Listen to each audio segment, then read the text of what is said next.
बिस्मिल्लाहिर्रहमानिर्रहीम। आज हम देखेंगे बेसिक टर्मिनोलॉजीज ऑफ ग्राफ।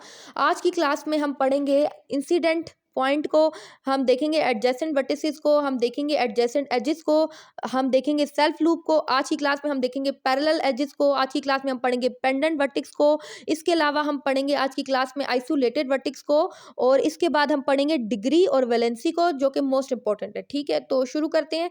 सबसे पहले हम देखेंगे इंसिडेंट पॉइंट को, उसके बारे में पढ़ेंगे सबसे पहले हम। ठीक है, तो देखते हैं हम इंसिडेंट पॉइंट को। इंसिडेंट पॉइंट क्या होता है? Meeting point of vertex and edge. ठीक है, वर्टेक्स और एज जिस पॉइंट पर मीट करते हैं, जिस पॉइंट पर मिलते हैं, उस पॉइंट को हम इंसिडेंट पॉइंट बोलते हैं। ठीक है, इसको हम एग्जांपल के थ्रू देखते हैं। ठीक है, जैसे आप इस डायग्राम में देखें, वर्टेक्स और एज जिस पॉइंट पर मिल रहे हैं, ठीक है, इनका जो मीटिंग पॉइंट है, इसको हम इंसिडेंट पॉइंट बोल देंगे। ठीक है, अब हम देखते हैं एडजेसेंट वर्टेक्स को। An adjacent vertex refers to a vertex directly connected to another vertex by an edge in a graph.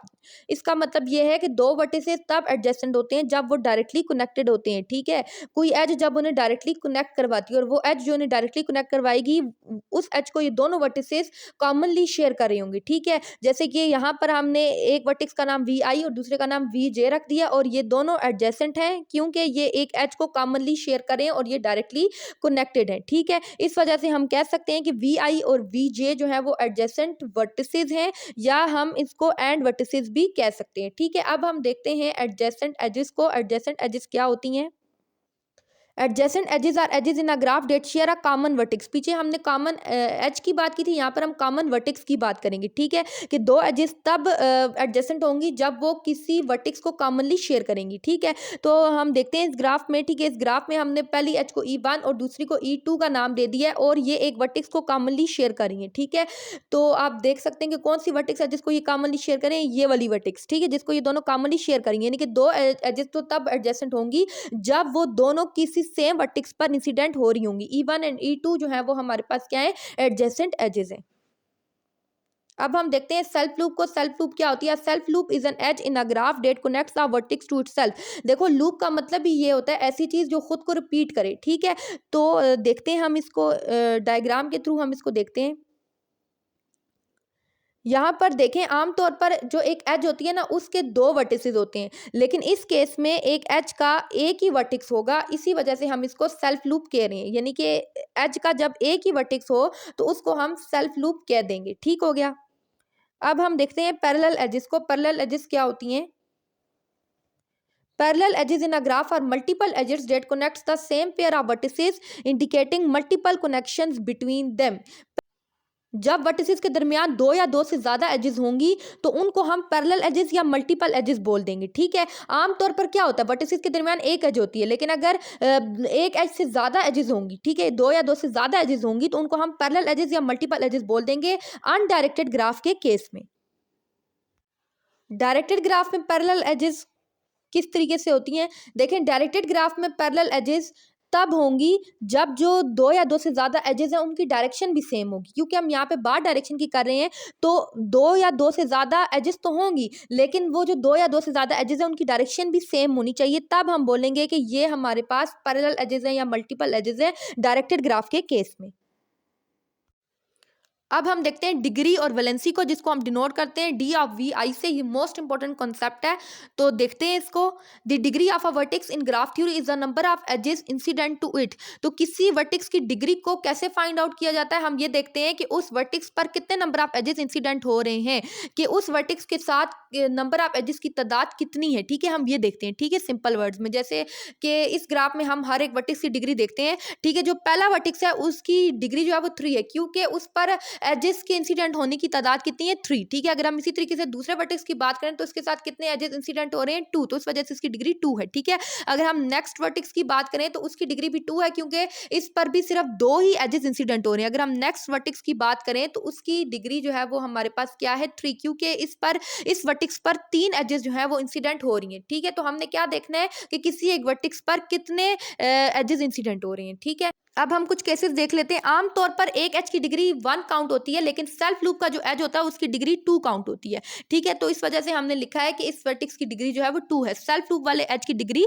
2 count होगी। ठीक है, नीचे ग्राफ की बात करें तो यहाँ पर हर एक वर्टेक्स की जो डिग्री है वो 3 है, क्योंकि हर एक वर्टेक्स के साथ 3-3 एजेस जो हैं वो इंसिडेंट हो रही हैं। जैसे हम पहले वर्टेक्स की बात करें तो इसकी भी डिग्री 3 है, क्योंकि इसके साथ भी 3 एजेस इंसिडेंट हो रही हैं, और दूसरे वर्टेक्स की अगर हम बात करें तो इसकी डिग्री भी 3 है, क्योंकि इसके साथ भी 3 एजेस जो है वो इंसिडेंट हो रही हैं।